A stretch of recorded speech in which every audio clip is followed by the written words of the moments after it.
بسم الله والصلاة والسلام على رسول الله. حبايبي عاملين ايه؟ وحشتوني. بعد الصلاة على النبي الكريم صلى الله عليه وسلم. أنا هعمل معاكم النهارده الليفت المفيد ده، هو جدا أحسن من أي حاجة يعني. وده في تذكرة داود. كلكم لو دخلتوا في الطب النبوي هتلاقوا اللهم صل وسلم وبارك على سيدنا محمد. الورق الليفت دهوت، أنا قمت صليت الفجر ورحت جبت الليفت دهوت من السوق طازة كده مع الفلاحين، فحبيت اوريكم الورق ده ما يترميش خساره ولا نهدر منه حاجه، لان ده انا هعمله محشي عشان مفيد جدا جدا. واللي عنده رمله على الكلى او حسوه او اي حاجه يجيب منه ورق ويغليه ويشربه على الريق. ده مفيد جدا، كوبايه قبل النوم وكوبايه بعد النوم. اللهم صل وسلم على سيدنا محمد. لما قالوا ابن لقمان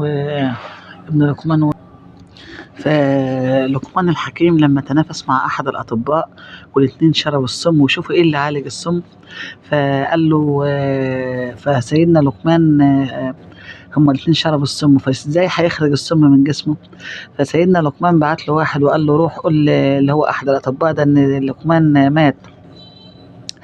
فرد الطبيب قال له مات وماء اللفت له داء، يعني مية اللفت له داء بتخرج السم من الجسم. وماء اللفت له داء يعني الميه بتاعت اللفت، وما ألفت له داء، كأنه ما ألفتلهوش داء، بس هو كان يقصد وما ألفت له داء يعني. عفوا، وما ألفت له دواء يعني وما ألفت له دواء، يعني مية اللفت له الدواء. ف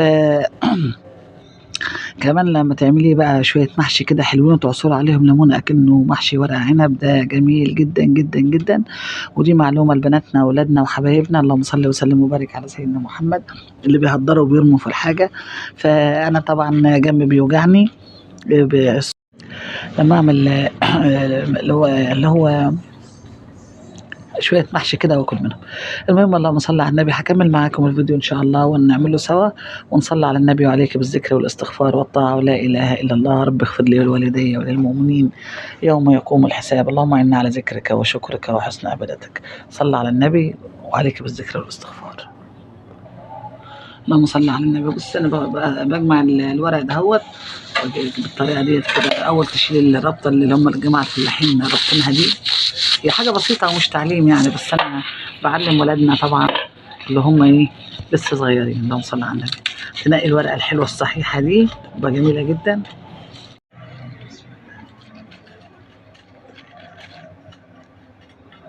بص بقى ديت طبعا طبيعي بتتخلي راس اللفت دي. اللهم صل على سيدنا محمد. نيجي بقى كده لما بعد ما بتنضفيها وتظبطيها وتغسليها على العروق دي كمان بتخليه، لان كل حاجه في اللفت مفيده ما ترميهاش. اللهم صل على النبي. يا بسم الله. طبعا احنا الورقه مثلا اللي تلاقيها زي ديت كده بتبقى حلوه نظيفه جميله. بصي لما تاخديها لما تيجي تخليها تعمليها تعصير عليها ليمون اكنها ورق عنب، ومفيده كمان ورق العنب. انما الورقه اللي لما تلاقيها زي ديت كده مثلا حمراء وكده بتبقى دي عطيبه، ما بفضلهاش يعني. برمي الحاجات دي كلها للطيور وكده، برضو ما بنهدرش حاجه يعني. الحاجه حتى اللي مش عايزاها وبرميها برميها للطيور. اللهم صل على سيدنا محمد.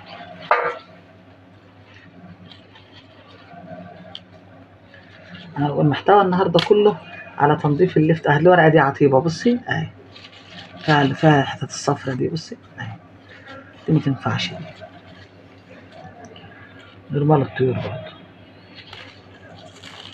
وبعدين الشغل بدري. اللهم صل وسلم وبارك على سيدنا محمد. لما تنزلي لو جنبك سوق ولا حاجه بتلاقي الفلاحين قاعدين بحاجات حلوه وطازه. الورقه دي حلوه جميله، بصي شوف بتبرق ازاي وجميله ازاي وطريه وحلوه ازاي. بصي ادي خساره دي يعني نعملها محشي.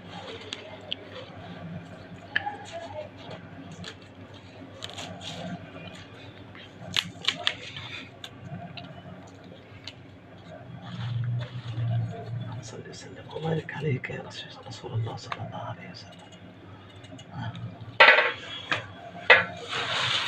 اخلص بقى وارجع لك تاني، خليكي معايا. صلى على النبي صلى الله عليه وسلم. كده احنا خلصنا. بصي نظفناها اهو. صلى على النبي. خدنا اللي طلع منه العدم اللي طلع منه هنحطه للطيور اهو. ودهوت اللهم صل على سيدنا محمد، شايفه الجمال، هنعمله محشي. ودهوت هقطعه كله على بعضه، اللفت نفسه اللي هي الراس واللي هو العروق كله. هعمل كده بسم الله اهو. لازم تخلي الحته كده ايه كبيره عشان خاطر اللهم صل على سيدنا محمد، بس صغيره وتبوظ من الملح يعني. ابصي وتقطعي العوامل معاها كده، تبقى طعمها جميل ومفيده جدا. ما تكتريش الملح، ما تكتريش الشطه، لو عندك شويه فلفل اخضر حطيهم عليه، بيبقى جميل. طبعا بتغسليه كويس وبتلفيه بالملح والشطه، وحطيه بقى في البرطمان، هو بخر ميته، حط عليه شويه ميه صغيرين يعني. اللهم صل على النبي، صلى وسلم وبارك عليك يا رسول الله. بصي انا هعمل معاكي، هكمل معاكي ديت اهيت وايه، واللهم صل على سيدنا محمد. بصي العروق متعملهاش طويله كده يعني، حلوه كده وتبقى جميله. هخلص كده وايه وهرجع لك تاني، وعليك بالذكر والاستغفار والصلاه على النبي. هخلص واكمل وارجع لك تاني. اللهم صل على النبي. كده احنا غسلناها غسله مظبوطه وقطعناها كله على بعض زي ما انتم شايفين كده. جبنا الشطه بتاعتنا وجبنا الملح وحضرنا البرطمان بتاعنا وحضرنا الميه بتاعتنا، جهزنا كل حنه. اول حاجه هنصلي على النبي، بسم الله الرحمن الرحيم. وهناخد حته شطه حاميه كده مظبوطه عشان تخليه بصي حته كده بس ياما كده عشان ميبقاش حراقه جامد. وهناخد شويه ملح، بسم الله اللهم صل وسلم وبارك عليك يا رسول الله عليه الصلاه والسلام، عشان ما يبقاش برضو ايه حادق جامد. هنلفه بالملح وبالشطه، بسم الله الرحمن الرحيم. اللهم صل وسلم وبارك على سيدنا محمد. الطريقه دي جميله، انا بعملها اللي مش عارفين طبعا، اكتر ستات البيوت والستات اللي عارفين يعني محترمات كلهم عارفين كل حاجه. نعلموا العيال الصغيرين، البنات الصغيرين اللي مش بيعرفوا لسه ايه يعملوا حاجه، وبيرموا العروق وبيرموا الورق وخي وفي والكلام ده. دي حاجات جميله وحاجات مفيده، وكل حاجه ربنا سبحانه وتعالى انبتها من الارض لها فايده لجسم الانسان. فبال بقى لقمان الحكيم بقى قال عليها كمان، فحاجه يعني ما شاء الله. بعد سيدنا ونبينا محمد صلى الله عليه وسلم، يعني بعد الله ورسوله قالها بقى حكيم كمان، ان فيها شفاء. أول كده أنا لفيتها بالملح وبالشطة. نصلي على النبي صلى الله عليه وسلم، ونجيب البرطمان ونعبي معاك، وخليكي معايا وصلي على النبي صلى الله عليه وسلم. بسم الله. برطمان أهو زي الفل أهو، نحطه بقى بسم الله الرحمن الرحيم. اللهم صل على النبي. بسم الله ما شاء الله ولا قوة إلا بالله. أخلص أعبيه وأرجع لك. صلي على النبي عشان أنا اللي بصور. كده انا عبيته اهوت، الحمد لله، ذلك فضل الله سبحانه وتعالى. هنعمل بقى ايه، نحط له بقى بسم الله الرحمن الرحيم الميه معاكم اهو. بسم الله الرحمن الرحيم، اللهم بارك.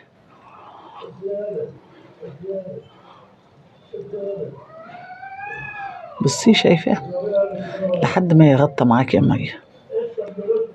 بسم الله الرحمن الرحيم. لسه ما غطاش، اصل انا ببص في الفيديو مش ببص في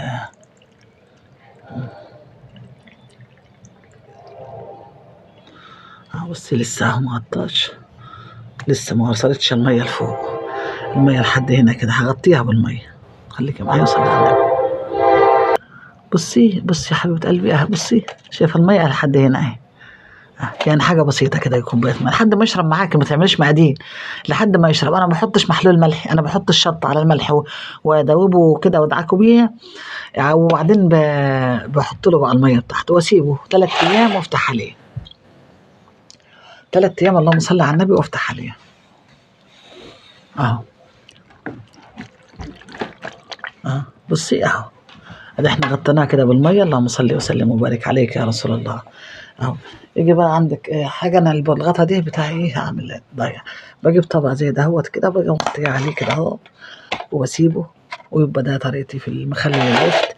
كده احنا خدنا اللفت وخدنا كل الفوائد اللفت المخلل والورق ده اللي احنا هنعمله محشي ان شاء الله دهوت.